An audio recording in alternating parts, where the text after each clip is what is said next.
बताया ना कि जैसे गांव में लोग कहते थे कि ये नहीं हो पाएगा, तो न होने के लिए अंदर से हमारे पिताजी की प्रेरणा और मेरा परिश्रम। उन्होंने कहा, आपका नाम प्रेम और सागर शुक्ला, जी हाँ, लेकिन आपका नेचर बिल्कुल उसके उलट। हाँ ये तो हो सकता है। बताया ना कि जैसे गांव में लोग कहते थे कि ये नहीं हो पाएगा, तो न होने के लिए अंदर से हमारे पिताजी की प्रेरणा और मेरा परिश्रम। बोले, अरे पंडित जी यो हलवा ना से। मैंने कहा, साहब एक हफ्ते के अंदर मैं दिखाऊंगा आपको। और मैंने वो क्वालिफिकेशन अपनी हॉकी में दिखाया उनको कि बड़े बड़े, मैं जब चढ़ता ग्राउंड में तो 3-3 4-4 आज मेरे कवर करते थे। नमस्कार, आदाब, सत श्री अकाल, जय हिंद दोस्तों। मैं आपका दोस्त और होस्ट मोहन पटेल एक बार फिर से अपने चैनल के सेगमेंट है the real heroes bye Indian Army में आपका तहे दिल से स्वागत करता हूँ। इस सेगमेंट के अंतर्गत जैसा कि आप सभी को पता है, हम देश सेवा में कार्यरत वैसे रियल हीरोज़ को आपके सामने लेके आते हैं जिन्होंने अपनी ज़िंदगी का एक लंबा अरसा देश सेवा में बिताया है और उनके जीवन के वो अनुभव माँ भारती के वही सपूत कर पाते हैं जो उनकी रक्षा में तैनात रहते हैं, जो कभी गहरे समंदर में, तो कभी आकाश में, तो कभी राजस्थान की तपती धूप और कभी ग्लेशियर की हाड़ कपा देने वाली ठंड में। इन्हीं सब चीज़ों को हम आपके सामने लाते हैं और इसी कड़ी को आगे बढ़ाते हुए आज हमारे साथ हैं एक real hero by Indian army. उनसे आपको रूबरू करवाएंगे और उनकी ज़िंदगी के वो पहलू आपके सामने रखेंगे जो शायद आम जनमानस से कोसों दूर है। तो ऐसे ही शख्सियत और रियल हीरो हमारे साथ हैं जिन्होंने अपने ज़िंदगी का लंबा अरसा देश सेवा में बिताने के बाद आज वापस आम जीवन जी रहे हैं। उनका नाम है एक्स कैप्टन श्री प्रेम सागर शुक्ला जी। तो आइए प्रेम सागर शुक्ला जी से आपको रूबरू करवाते हैं। और तो प्रेम सागर शुक्ला सर, सबसे पहले हमारे programme the real hero by Indian Army में आपका बहुत बहुत स्वागत है सर। धन्यवाद जी। सर, जैसा कि आपके बारे में रिसर्च करते हुए हमारी टीम ने पाया कि आप अभी लगभग 10 सालों से डिफेंस से रिटायर हैं। हाँ जी। तो उसके बारे में पहला सवाल हमारा ये है आपसे कि ये देश सेवा के प्रति जो आपके अंदर भावना है, इसके प्रति रुचि कैसे जागृत हुई? श्रीमान जी, ऐसा है कि मैं जब भी पढ़ता था तो जब कोई बात कहता तो मेरे अंदर एक प्रतिक्रिया हुआ करती थी। हमारे गांव में 3 आदमी थे आर्मी में। तो जब कहीं पिताजी बात करते थे तो कहते थे कि अरे तुम्हारा लड़का नहीं हो सकता है। पिताजी बोलते थे कि तुम आर्मी नहीं जा सकते। मेरा क्यों नहीं जा सकता? मैंने तैयारी किया और तैयारी करने के बाद में मैं फर्स्ट टाइम पे ही सेलेक्ट हो गया क्योंकि मैं पढ़ने में अच्छा अपने को मानता था, मुझे विश्वास था। प्रतिक्रिया की बात बताओ, हमारा हमेशा एक पॉजिटिव रहा है प्रतिक्रिया। एक बार एक सज्जन ने कहा कि आपका लड़का इंग्लिश नहीं जानता है इसलिए पैंट नहीं पहनेगा। मैं कल से इंग्लिश पढ़ता हूँ, मैंने इंग्लिश में पढ़ के दिखाया, उनका लड़का पीछे रह गया। थर्ड पॉइंट, एक बार मैं हॉकी खेल रहा था आर्मी में। हॉकी नहीं जानता था, गांव का रहने वाला केवल वॉलीबॉल जानता था। तो एक मुझसे सीनियर ने कहा, बोले, अरे पंडित जी यो हलवा ना से। मैंने कहा, साहब एक हफ्ते के अंदर मैं दिखाऊंगा आपको। और मैंने वो क्वालिफिकेशन अपनी हॉकी में दिखाया उनको कि बड़े बड़े, मैं जब चढ़ता ग्राउंड में तो 3-3 4-4 आज मेरे कवर करते थे और मैं अपने उस स्टेज पे ले गया। खेलते थे तो आपको डिफेंस करने के लिए 3-3 4 मिलते थे। बिल्कुल। तो मुझे हमेशा ये होता था कि ऐसा कौन सा काम है जो आदमी नहीं कर सकता है, और मैं करके दिखाया अपनी लाइफ में। तो मैं आज भी ये बात लोगों को कहा करता हूँ जो नए साथी मिलते हैं कि यार ये आदमी ना शब्द हमारे अंदर में नहीं है। तो आदमी जो चाहे, जो संकल्प ले, आदमी कर सकता है, सफलता प्राप्त होगी, बशर्ते वो उसमें कंटिन्यू रहे। बिल्कुल, हमेशा उसके लगा रहना, लगन होनी चाहिए अंदर से। और हमने प्राप्त किया, मैं उदाहरण उसका हूँ। तो कह सकते हैं कि आपके अंदर जो प्रतिक्रिया की भावना थी, हाँ जी, कहीं ना कहीं उसी ने आपको देश सेवा के लिए प्रेरित किया। बिल्कुल। बताया ना कि जैसे गांव में लोग कहते थे कि ये नहीं हो पाएगा, तो न होने के लिए अंदर से हमारे पिताजी की प्रेरणा और मेरा परिश्रम, उन्होंने कहा। आपका नाम प्रेम और सागर शुक्ला, जी हाँ। लेकिन आपका नेचर बिल्कुल उसके उलट। हाँ, ये तो हो सकता है। खैर, हमारा दूसरा प्रश्न आपसे ये है सर कि आप अपने पारिवारिक पृष्ठभूमि के बारे में थोड़ा सा दर्शकों को बताएं। देखो, ऐसा है कि हम लोग अपने बाबा जी के सानिध्य में ज़्यादा रहे। हमारे बाबा जी एक साधारण व्यक्ति थे। एक अपनी छोटी सी खेती थी, वहाँ से आकर के, और गांव में जो लड़के घूमते थे, तो एक व्यक्ति उस समय हाई स्कूल पास था, ये बहुत पुरानी बात है, तकरीबन 60-65 की बात है। उनसे कहा तुम सब लड़कों को पढ़ाओगे और सब 50 पैसा फीस देंगे। हमको बाबा ने पकड़ के हाथ छोड़ के आ गए और हमने भी वहाँ से पढ़ना शुरू किया। पढ़ते पढ़ते बाबा की हमारे प्रेरणा, पिताजी आगे बढ़ करके उन्हें अपने पुत्र को भी पढ़ाया, हमारे पिताजी को, और वो एक संस्कृत महाविद्यालय के प्रधानाचार्य बने। तो उनका तो उसमें नहीं, लेकिन बाबा को हमें ज़्यादा प्रेरणा मिली बाबा के द्वारा। अगर उसको आपकी बात को अगर समझे सर, हाँ जी, तो आप ज़्यादा इंस्पायर्ड अपने ग्रैंडफादर से। जी हाँ, जी हाँ। लेकिन हाँ, जहाँ पढ़ने लिखने की बात आती थी वहाँ पिताजी अपना काम करते थे। नहीं, वो तो बात सही है कि आपका कर्म आपने अपने पिता के सानिध्य में किया, बिल्कुल। लेकिन जो प्रेरणा स्रोत है वो कहीं ना कहीं आपके ग्रैंडफादर, यस यस यस, दादाजी। बिल्कुल। हम आपसे ये पूछना चाहेंगे कि आपका मूल निवास कहाँ पे है? दरअसल ऐसा है कि हम फतेहपुर के ही, और जमुना के किनारे पर ललौली थाना के पास में कोंडार ग्राम है, हम वहाँ के मूल रहना, बिल्कुल जमुना किनारा है हमारा घर। मतलब शुरू से ही प्रकृति से जुड़े हुए हैं आप, नदियों से। बिल्कुल, और ईश्वर ने ऐसा किया कि हमारा घर भी बिल्कुल सामने में प्रकृति के मिश्रित है। जी जी जी, बिल्कुल। तो आपकी प्राथमिक शिक्षा के बारे में थोड़ा सा बताएं, आपकी प्राथमिक शिक्षा कहाँ हुई सर? दरअसल में हम शुरुआती, जैसे आपसे पहले बताया कि बाबा जी ने गांव में एक क्षत्रिय जात के थे, उनसे पढ़ाने के लिए कहा, वहाँ हमने पढ़ा गांव में। वहाँ से पढ़ने के बाद अपने यहाँ पे ही हमने ग्रेजुएशन किया, और फिर थोड़े समय के बाद हम चले गए बाहर पढ़ने के लिए, थोड़ा सा समय के लिए। मतलब स्नातक तक की पढ़ाई आपकी फतेहपुर जिले में ही हुई? जी हाँ, जी हाँ, जी हाँ, बिल्कुल। और पढ़ने में आप किस दर्जे के पाते थे अपने आप? देखो, उस समय हम एक प्रतिद्वंदी भाव पहले से रहा। हम चाहते थे हमसे आगे कोई ना निकले, हमसे आगे केवल एक ही व्यक्ति रहा, बकाया को हमने पढ़ने में भी आगे नहीं किसी को। अब आज की जैसी शिक्षा नहीं है कि 99% वाले हों। पहले तो होता था कि इतना विषय याद कर लिया, बढ़िया नंबर से पास हो गया। तो हमारा था कि हम जो शब्दों का एक विन्यास या शब्दों को अपना सेट करना, पढ़ना, वो दिमाग में बैठा लेते थे, और परीक्षा में जब जाते थे बिल्कुल उसी को उसी तरह से अपना लिखते चले जाते थे। तो उस समय पे एक पास होने का अपना एक मेथड हुआ करता था। आज और पहले के एजुकेशन में थोड़ा अंतर है। ये पहले और अब के एजुकेशन में बहुत अंतर है सर। बिल्कुल। आजकल के बच्चे एजुकेशन नहीं लेते, उनको मशीनरी की तरह ट्रेन किया जाता है। राइट।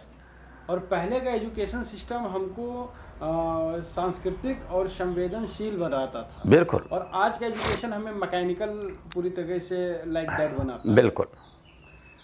तो जब यहाँ आपकी स्नातक तक की शिक्षा फतेहपुर में पूरी हुई सर, हाँ जी, फिर उसके बाद बाहर आप कहाँ गए शिक्षा लेने के लिए? बाहर गए हम इलाहाबाद। तो सब लोग वहाँ पे, वर्तमान प्रयागराज वर्तमान, जी हाँ। तो सब लोग बीएड का फॉर्म भर रहे थे। तो हमने कहा कि फार्म एक हमारे साथ पढ़ता था गांव में ही, वो इलाहाबाद पहुंच गए थे। वो फार्म ले आए, बोले फार्म तुम ही भर दो। हमने भर दिया, हमारा नाम आ गया, टेस्ट हम हो गए सेलेक्ट। क्योंकि हम अपने को मानते थे कि एजुकेशन में हम इतने कमज़ोर हैं, 1-2 ही हमसे आगे होते थे, बकाया हम अपने को सेट करके रखते थे, हमें किस तरह से लिखना है, किस तरह से पढ़ना है, और हम उसी के अनुसार से चल के सफलता प्राप्त किया। अच्छा, इसका एक कारण और भी है प्रेम सर कि पहले एजुकेशन को लेकर बिफोर 2000, मतलब 2000 के पहले अगर देखा जाए 90s और 80s के दौर में एजुकेशन को लेके इतना हैवी टफ कंपटीशन भी नहीं था। बिल्कुल ठीक है। चुने बच्चे ही बाहर जा पाते थे, और खासतौर से जिनकी आर्थिक स्थिति बहुत अच्छी होती थी या जो बियर कर पाए जिनके परिवार वाले, वही बच्चे जा पाते थे। और पढ़ाई को लेकर के गार्जियन भी उतने सीरियस नहीं होते थे पहले। हाँ जी। ज़्यादातर लोग ये सोचे कि चलो ठीक है इतना पढ़ ले कि चिट्ठी पत्री पढ़ ले, हिसाब किताब कर ले, बाकी कर लेंगे। तो ऐसा होता था, लेकिन अभी का जो एजुकेशन सिस्टम है वो बहुत ज़्यादा हायर हो गया है और टफ कंपटीशन हो गया है। देखो, हम इस पे थोड़ा सा बात करना चाहें आपसे। जी। पहले लोगों को थोड़ी शिक्षा देने का शौक़ था, पैसा नहीं लगता था, बिल्कुल पैसा नहीं लगता था। पहले बताया आपसे कि 50 पैसे में हम लोग पढ़े हैं। आगे के एजुकेशन में स्कूल की नॉर्मल फ़ीस होती थी, इंटर कॉलेज में 5-6 रुपये फ़ीस हुआ करती थी, और आराम से बैग टांग के घर से खाना लेके जाते थे, 4 बजे आके अपना घर का काम करके पढ़ने के लिए बैठ जाते थे। लेकिन जब बैठते थे तो माइंड इतना कंसंट्रेट होता था कि आज हमें इतना तैयार करना है, एक लक्ष्य होता था। आज वह लक्ष्य नहीं है। जो बच्चे लक्ष्य लेके चल रहे हैं वही तो आगे बढ़ रहे हैं, बकाया बिना लक्ष्य वाले तो अभी भी घूम रहे हैं। नहीं तो सर, इसके लिए जो लक्ष्यहीन बच्चे हैं, भटक रहे हैं, हाँ जी, या एजुकेशन सिस्टम को, इसके लिए आप किसको दोषी मानते हैं? इसके लिए हम ये कहते हैं कि आज जो यह चल रहा है इतना भाग दौड़ का माहौल, हर आदमी केवल मात्र, क्योंकि बच्चे तब आते हैं जब माता पिता थोड़ा उनके लिए समय देंगे। आज माता पिता के पास समय नहीं है कि वो बच्चों के लिए थोड़ा समय दे पाएँ, और जब तक समाज से, एक क्लास में जो पढ़ने वाले विद्यार्थियों से और माता पिता तीनों का एक संकलन, एक संग्रह नहीं होगा, तब तक वो आगे नहीं बढ़ पाता है। तो आज माता पिता तो शून्य हो गए, वो ऑफिस चले गए, बेटे को एक हाथ भर का सोता हुआ छोड़ के गए, जब वापस आए वही हाथ भर का सोता हुआ पाया, उनके लिए बेटा बस छोटा सा ही बचा हो। सर, इसके लिए आज की परिस्थितियाँ भी तो जिम्मेदार है, एक कमाई से पूरा पड़ता नहीं, बिल्कुल, महंगाई, हाँ, ज़रूरतें, बिल्कुल। लेकिन सर कहीं ना कहीं आज की जो परिश्रम है, जो हार्ड वर्किंग, वो स्मार्ट हो गई है। मैनुअल करने वाला उतना नहीं पाता है जितना स्मार्ट वर्क करने वाला थोड़ा सा करके इतना पा जाता है, और हार्ड वर्क करने वाला इतना करके भी शायद इतना पाता है। देखो, एक शब्द हमने जब तमाम लोग अच्छे पद पे गए तो उनका एक ही शब्द सुना, कठिन परिश्रम। जीवन में हमने भी लक्ष्य बनाया, कठिन परिश्रम के अलावा और कोई रास्ता नहीं है, तो नो शॉर्टकट, सफलता का कोई शॉर्टकट नहीं, कुछ भी नहीं है। हमने जो इतनी उपलब्धि पाया, हमसे बहुत से लोग हमसे जूनियर बन के चले आए, नहीं कर पाए। चलिए सर, ये सामाजिक और शैक्षिक परिदृश्य की बातें हुई, अब वापस आते हैं आपके व्यक्तिगत जीवन की। ठीक है। तो सर, जब आप प्रयागराज में थे, हाँ जी, जब आपने बताया कि बीएड के फॉर्म भी आपने भरे, फिर ये डिफेंस की तरफ कैसे अचानक से मूव हुआ आपका? उसके पहले हमने अप्लाई कर दिया था। अच्छा, डिफेंस में? हाँ, आने के लिए तो हमने पास किया और चले गए, क्योंकि हमारा सिलेक्शन में तकरीबन 1 साल लग जाता था, सिलेक्शन प्रोसेस पूरा होने में। जैसे परीक्षा दिया, उसके बाद में रिजल्ट बनना और अप्रूव के लिए जाना, फिर पुलिस के पास में उसका आना, बहुत लंबा टाइम लगता है, बहुत लंबा टाइम लगता है। तो जब ये आपका सिलेक्शन हुआ तो ये किस वर्ष में हुआ सर, और किस पद पे हुआ? दरअसल में हम एक RTGSO के पद पे हम पहुँचे थे। RTGSO में हम 82 में जा कर के, और करीब अप्रैल मार्च में हमारा सिलेक्शन हो गया था। तो सबसे पहले हम मेरठ पोस्टिंग पहुँचे गए। अच्छा, मतलब आप फतेहपुर से हो करके अवध क्षेत्र से सीधे पहुंच गए खड़ी भाषा वाले लोगों के क्षेत्र में। बिल्कुल। तो पहला अनुभव कैसा रहा सर, पहले पोस्टिंग का या ट्रेनिंग का, जब मेरठ में चल रहा था उस दौरान? हाँ, तो कैसा अनुभव होता था आपको? जब हम यहाँ से गए तो हमें ऐसा महसूस हुआ कि चूँकि उधर के लोगों की हमारे साथ एक हरियाणा राजस्थान का ट्रिप होता था, उनकी बड़ी खड़ी बोली होती थी, बिल्कुल खड़ी एकदम, हाँ, तो तय के बड़ा ख़राब लगता था हमें। और धीरे धीरे आदमी जब रुकता है और उनके साथ अपना काम करना शुरू कर देता है, तालमेल बनता है। तो अब हमने सोचा ये एक खड़ी बोलते हम 3 सीख जाएंगे, उनकी भाषा सीखना, क्योंकि हम पहले से हमारे अंदर एक जुनून था। हमने उनकी भाषा सीखना शुरू किया और उन्हीं की भाषा में उन्हीं के बोलना शुरू कर दिया, और उनसे ज़्यादा उनकी खड़ी भाषा बोलने लगे। वो 1 बोले, हम 3 बोले। हम अपने को सेट कर लिया, क्योंकि हमारा उद्देश्य था कि हर व्यक्ति के साथ हर स्थितियों में अपने को एक सेलेक्ट करना, सेट करना। परिस्थितियों के अनुसार अपने बिल्कुल। आप को ढालना। आज भी वही आदमी आगे बढ़ रहा है जो उसके साथ ढल रहा है। जिसने परिस्थितियों के अनुसार अपने आप को बिल्कुल ढाला। हाँ जी। क्योंकि लैमार्क और डार्विनवाद भी कहीं ना कहीं इसी सिद्धांत को प्रमाणित करते हैं कि जीवन संघर्ष है या प्रकृति के साथ जो अपने आप को बदलता है वही जीवन में आगे बढ़ता है। बिल्कुल। जब आपने मेरठ में ज्वाइन किया हाँ जी, तो तब से लेकर लगातार आगे बढ़ते हुए आपने एजुकेशन को वहाँ पे पकड़े रखा या छोड़ दिया? नहीं, ऐसा था कि हम इस क्षेत्र के रहने वाले, हमारे क्षेत्र में थोड़ा अंग्रेजी कमज़ोर होती है। हमने पढ़ा लेकिन वो नहीं था कि जो हम वहाँ के आर्मी के अनुसार से अपने को जोड़ सकें।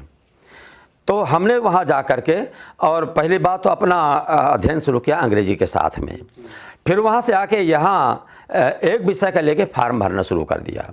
टाइम मिलता था हम पढ़ते थे और पढ़ करके आगे परीक्षा भी देते थे और परीक्षा में सफलता। अब जो रेगुलर पढ़ रहे हैं उतना तो आगे नहीं बढ़ पाए, लेकिन हम अपने को बद्ध में रख करके चलते रहे और यह हमने आर्मी ऑल लाइफ जारी रखा है। जवानों से बोलते थे कि जब खड़े होते थे, कोई अगर पढ़ना चाहता है तो मुझसे बताए और मैं उसको पढ़ाने की जिम्मेदारी मेरी है। परीक्षा जब होगी तब मुझसे बताना और मैं परीक्षा के टाइम पे कितना भी लड़ाई लगी हो मैं भेजूंगा उसे परीक्षा देने के लिए।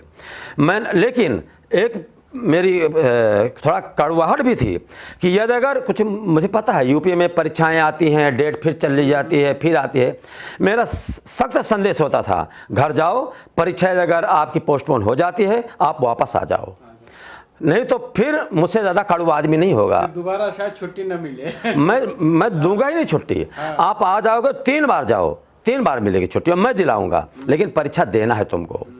लेकिन जब 1-2 ऐसे मिले जो नहीं गए, फिर मैंने उनको अपने टाइम पे पढ़ने नहीं दिया, क्योंकि मेरा भी इस मामले पहले आपसे कहा मेरे एक जिद्दी स्वभाव रहा है। आप पंक्चुअल थे अपने सिद्धांतों को लेकर के। बिल्कुल। अगर आपने मेरे साथ छल किया या कुछ ऐसा किया तो आपको उसका रिवेंज आपके साथ होगा। भाई आर्मी केवल सत्यता पे ही चल रही है और विश्वास पे एक दूसरे के। भाई एक साथ में है तो हम दोनों साथी हैं तो एक दूसरे का पूरक बन के चल रहे हैं। अकेला आदमी वो कुछ नहीं कर सकता है, तो टीम है, टीम को हम मौका देते हैं उन्नत करने के लिए, पढ़ने के लिए कि आगे बढ़ो, हम तुम्हारे पीछे आगे बढ़ाने के लिए। तो भाई जब हम इतना मदद कर रहे हैं तो आगे बढ़ो।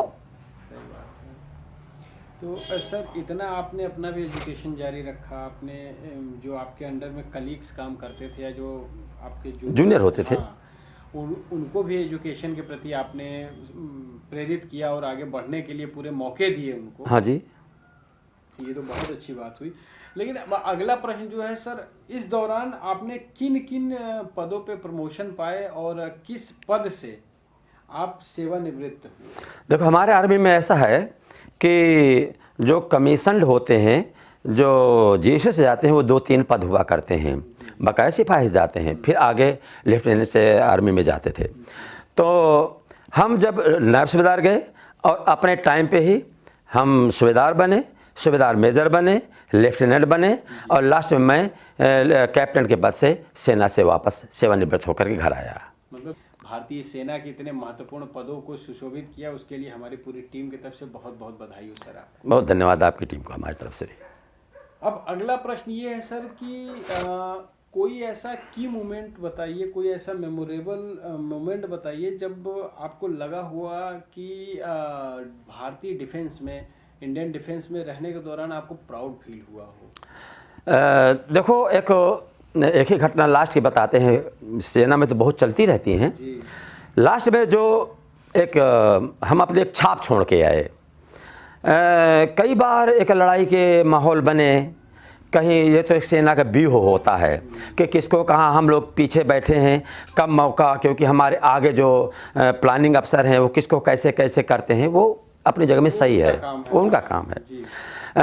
हम एक बार लेह में पहुँचे, हम तो जिस समय पे इसमें हाँ लोकसभा में आक्रमण किया था उग्रवादियों ने, तो उस समय हम जो ही लेह में उतरे और लेह से एक गाड़ी जा रही थी चाइना बॉर्डर पे, हमारा जो लोकेशन था, क्योंकि वो आगे हम चाइना बॉर्डर और इधर किनारे थोड़ा सा पाकिस्तान के एरिया भी पड़ता है लेह पे। तो जब मैं पहुंचा तो पहुंचते ही लोगों ने कहा कि क्या हुआ दिल्ली में, मैंने कहा क्या हुआ, पता नहीं, क्योंकि भाई तो समाचार का, और हम आर्मी वालों में समाचार कोई मतलब नहीं होता है, सिविलियन लाइफ से कोई लेना देना नहीं होता। हाँ। वो उनकी अलग। तो मैंने कहा भाई मैं तो लैंड किया सुबह दिल्ली, और हमसे बोला कि सुबह आप जाएंगे। सुबह हम अपना बेड तैयार किया, बैठ गए जहाज़ में अंधेरे में, हमको छोड़ दिया यहाँ, हम यहाँ आ गए। बोले यहाँ तो सुनने को मिल रहा है कि आज लोकसभा में बड़ा अटैक हो गया। हमने कहा कि चलो, हमने भी हंसी मार में कहा चलो देखेंगे, वो भी देखेंगे। अब उस समय पे पूरी ये हुआ देश की सेना का कि पाकिस्तान पे आक्रमण किया जाएगा। अब बड़ी समस्या आई, क्योंकि उसके पहले जब कारगिल वार था तो हमारी एक व्यू थी कि हम पीछे थे, हमारा था कि हम आगे किस तरह से हमको चलाना जाना है, वो बात कहने की नहीं है ना। अभी तक मैं सेना के आने के बाद और सेना की उस तरह की बातें किसी से शेयर नहीं करता, लेकिन यह कोई मैं जगह का नाम नहीं कह रहा हूँ आपसे। तो वहाँ से मैंने अपने कमांडिंग अफसर के पास गया, मैंने कहा साहब पाकिस्तान पे ऐसा ऐसा हो रहा है, और हमारी एक आदत रही है कि मैंने कभी ये काम नहीं किया है कि हमको 5-7 साल रहना है यहाँ इस बटालियन कंपनी में और उसके बाद हमें क्या करना है। हमारा ये था कि हम हमेशा यहाँ हैं, हमेशा यहाँ रह रहे हैं, वह सोच करके हम काम करते थे। मतलब प्रेजेंट टाइम में आप चीज़ों को सोचते थे और हर चीज़ में खुद को आगे रखने का पूरा प्रयास रहता था। बिल्कुल, क्योंकि मुझे ये लगता था कि हम अच्छा काम कैसे कर सकते हैं और अच्छा कैसे कर सकते हैं। तो जाकर हमने अपने सीनियर साहब से कहा, मैंने कहा साहब ऐसा है, हमको चलना चाहिए। तो बोले अरे आपको पता नहीं है, हम चाइना बॉर्डर पे हैं और हमारा ये लोकेशन हमको मिला हुआ है, यहाँ कुछ हो गया तो। मैंने कहा साहब यहाँ कुछ हो गया तो, लेकिन आप चले जाओगे, मैं चला जाऊंगा, और आने वाली पीढ़ियां पूछेंगी कि जब लड़ाई चल रही थी पाकिस्तान में तो आप चाइना बॉर्डर पे क्या कर रहे थे, वहाँ तो लड़ाई नहीं हो रहा था। हमारे साहब बड़ा नाराज़ हुए मुझसे और बोले कि अरे आपने मुझको एक डरपोक समझा है। मैंने कहा साहब डरपोक मैं नहीं कह रहा, मैं मुस्करा के हमने कहा, मैं साहब डरपोक सेना में जो भी आया है वह बड़ा बहादुर साहसी है, लेकिन मैं अपनी एक बात कह रहा हूँ कि। तो बोले कि आपने किसी से पूछा? मैंने कहा साहब सब तैयार है, सेना भर्ती इसीलिए होती है और इसी में उसकी यश और कीर्ति तभी है जब वह लड़ाई लड़ता है, और जब लड़ाई ना लड़ा चला गया तो उसको मुक्ति भी नहीं मिलती है। साहब ने मुझको शाम को बुलाया, बोले कि ऐसा है कि अपनी सेना को तैयार करो, मुझे परमिशन, अपनी यूनिट को तैयार करो, परमिशन मिल गया है। मैंने साहब तैयार है सब। तो बोलते ठीक है, कल सुबह का योजना है। मैंने कहा साहब आप बता देना यहाँ है ही क्या है, केवल बिस्तर ही है हमारे पास में और सब चीज़ है, बिस्तर बांध के चल देंगे। अब वहाँ से पहुँचे, अब चूँकि ऐसा है कि सेनाएं कभी भी रात में ही मूव करती हैं, क्योंकि दुश्मन जो पाकिस्तान का है वो ऐसे गैप में घात लगा के बैठा हुआ है कि ऐसा राउंड डालेगा कि हम आगे जा ही नहीं पाएंगे, हमारा रास्ता अवरोध कर देगा, हो सकता है हमारी यूनिट को अच्छा खासा नुकसान कर दे। तो एक जगह ऐसा था, जब जाते गए रात में, रात भर चले, खैर उसमें परेशानियाँ काफ़ी परेशानी, कि हम परेशानी को परेशानी नहीं मानते रहे। मतलब हम भी डिफेंस की उन चीज़ों को मोटा मोटी बताते हैं कैमरे पे सर, जिसको सुनने के बाद लोगों को प्रेरणा मिले और लोग बहादुरी के किस्सों को समझे और उनसे प्रेरणा लें। हाँ। और उन चीज़ों को ना ही हम कभी बताते हैं, ना रिवील करते हैं, और ना ही किसी अपने मेहमान से ये कहते हैं कि ऐसी चीज़ों को रिवील करिए जिससे हमारी सिक्योरिटी और प्राइवेसी बिल्कुल ओपन हो। अच्छी बात है, चाहिए। आप भी एक मित्र हैं और देश के एक अपने एक नागरिक हैं, और सुरक्षा और जो सिक्योरिटी वो आपकी भी उतनी जिम्मेदारी जितनी हमारी है। Definitely sir, definitely. तो देख रहे हैं आज हमारे साथ हैं the real hero by Indian army segment में एक्स कैप्टन श्री प्रेम सागर शुक्ला जी। इन्होंने हर चीज़ पे बड़ी बेबाकी से अपनी राय रखी है, हर प्रश्न के जवाब में इन्होंने बड़े ही बेबाक तरीके से और बड़े ही ऊर्जावान तरीके से अपनी बातों को रखा और एक एक बात को स्पष्ट तरीके से रखा उन्होंने। तो आइए इनके ही सेवा काल के दौरान जो और भी अनुभव है इनका, हम आपके सामने लाते हैं और बात करते हैं प्रेम जी से। तो सर जैसा कि आपने एक मेमोरेबल मोमेंट का जिक्र किया, सुन के हमारे भी रोंगटे खड़े हो गए। अच्छी बात। और अगला प्रश्न हमारा आपसे ये है कि जब आप एक्स कैप्टन से सेवानिवृत्त हुए, सरकार के द्वारा किन किन सम्मानों से आपको सम्मानित किया गया, थोड़ा इसके बारे में बताएं हमारे। देखो, समय समय पे जैसे हम स्पोर्ट में भी रहे, हमारे देखो तबके टंगे हुए हैं अभी भी, उनको याद करते हैं कि हम कभी थे, हमको मिलते थे। उसके बाद में कई जगह पे जब हम अपना प्रेजेंटेशन देते थे, हमको वहाँ से एक बहुत बड़ा सर्टिफिकेट मिलता था। जब कभी हम अपनी बात को कहते थे, रखते थे, और कई मौका मिलते थे अपनी बात करने के लिए। मतलब डिफेंस में जितने भी कार्यक्रम हुए, चाहे स्पोर्ट्स के हो, कल्चरल हो, हाँ जी, चाहे मैनेजमेंट से रिलेटेड, एजुकेशन से रिलेटेड, आपने जहाँ भी अपना प्रेजेंटेशन दिया वहाँ आपको विभाग के द्वारा सम्मानित किया। जी हाँ, जी हाँ। आप डिफेंस से सेवानिवृत्त कब हुए, और सेवानिवृत्त होने के बाद आगे की योजनाओं के बारे में आप थोड़ा खुलासा करें। देखो, ऐसा है कि मेरा हमेशा एक ही उद्देश्य रहा है कि सबसे पहला एजुकेशन चाहिए, कि बढ़ने वाले का रास्ता कोई नहीं रोक पाया है। आज इतने लोग समाज सेवी भी बने हुए हैं, वो गोद लेने को तैयार। हम खुद आपसे बताएं कि आने के बाद मैंने क्लास चलाया, जब अपना ये कोविड वाला टाइम था, और मैंने आकर के दिन भर तैयार करता था और शाम को अपने मोबाइल लगा करके पढ़ाता था, ऑनलाइन पढ़ाता था। मुझे तब थोड़ा लोगों ने जाना कि आपकी काबिलियत ये है। तो आज परिश्रम करने वाला भी उस तरह का नहीं है, जो परिश्रम कर रहा है आगे बढ़ रहा है। घर वाले ना पढ़ा सकते हों, और मैंने पड़ोस में, ज़्यादा दूर तो नहीं जा सका, पड़ोस में देखा, तो मैंने उनके लिए ये योजना बनाई कि ठीक है 4 महीने की फीस मैं देता हूँ, बकाया फिर घर वाले मैनेज कर ले, बुक मैं दे देता हूँ। मैंने कुछ दिन अपना ये रखा, और उसके बाद ही जा कर के स्कूल में, एक छोटा सा स्कूल हमारे पड़ोस में है, बैठ कर के कि बच्चों को पढ़ाने का भी मैंने किया।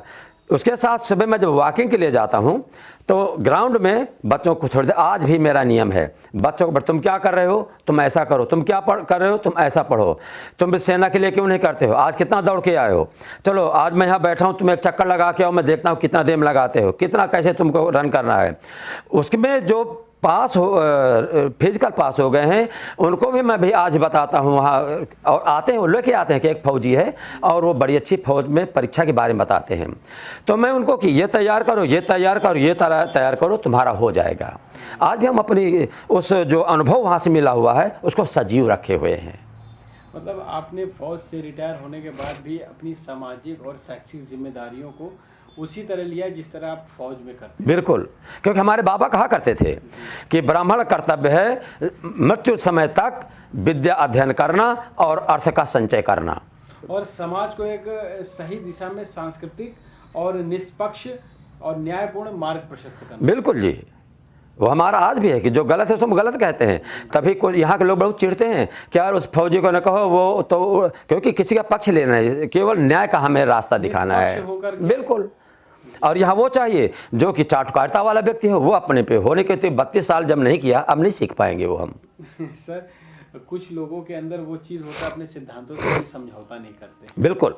तो देखा आपने, हमारे साथ हैं एक्स कैप्टन प्रेम सागर शुक्ला जी, जिन्होंने अपने देश सेवा के साथ साथ सामाजिक जिम्मेदारी को भी बखूबी निभाया, और आज रिटायर होने के लगभग 10 से 12 वर्षों बाद भी ये युवाओं को शिक्षा के प्रति प्रेरित करते हैं, और भारतीय सेना में जाने के लिए अपनी देखरेख में कई युवाओं को ये पूरी तरीके से प्रशिक्षित कर रहे हैं। ये एक बहुत बड़ा ही अचीवमेंट है हमारे लिए। रिटायरमेंट के बाद भी सर आप लगातार समाज में देश के प्रति और सेना के प्रति, शिक्षा के प्रति आप लगे हुए हैं, सामाजिक चिंता करते हैं, भारतीय सेना के प्रति युवाओं को प्रेरित करते हैं। लेकिन इसमें एक प्रश्न मेरा आपसे ये बनता है सर, हाँ जी, कि आज के युवाओं में जो पोटेंशियल है उनको आप कैसे देखते हैं, और वो अपने उद्देश्य को लेकर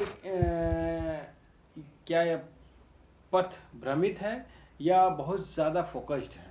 उनको हम यही कहते हैं कि यदि अगर आपने एक कठोर परिश्रम किया है और जीवन में जो लक्ष्य बनाया है, लक्ष्य कहीं विचलित नहीं होता है, लेकिन हाँ कठोरता अपनानी पड़ेगी, कंटिन्यूटी रखनी पड़ेगी उसमें, क्योंकि अभ्यास ऐसी चीज़ है कि रस्सी भी लोहे को काट देती है।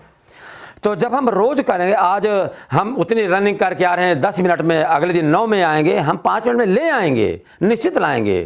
तो आदमी को एक अपने को विजेता मान के जब काम करेगा कि मैं पास हूँ, पास कैसे नहीं होगा, वो अवश्य सफल होगा। तो हम आज की जो नवयुवाओं को यही कहना चाहेंगे कि अब रोज़ का रोज़ अपनी परीक्षाएँ बदल रही हैं, टेस्ट बदल रहे हैं।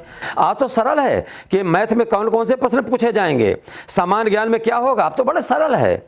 लेकिन उतने में भी जो आदमी कहता है कि बहुत कठिन है, तो हमें समझ में नहीं आता कठिन है क्या। कठिन उनकी सोच है मात्र केवल एक। सर, और कैप्टन साहब श्री प्रेम सागर शुक्ला जी, आपने अपने कीमती समय में से हमारे लिए समय निकाला, इसके लिए हम पूरी टीम की तरफ से आपके बहुत बहुत आभारी हैं सर, और इसके लिए बहुत बहुत धन्यवाद आपका। धन्यवाद जी। आज आप और सर आखिरी प्रश्न। हाँ जी।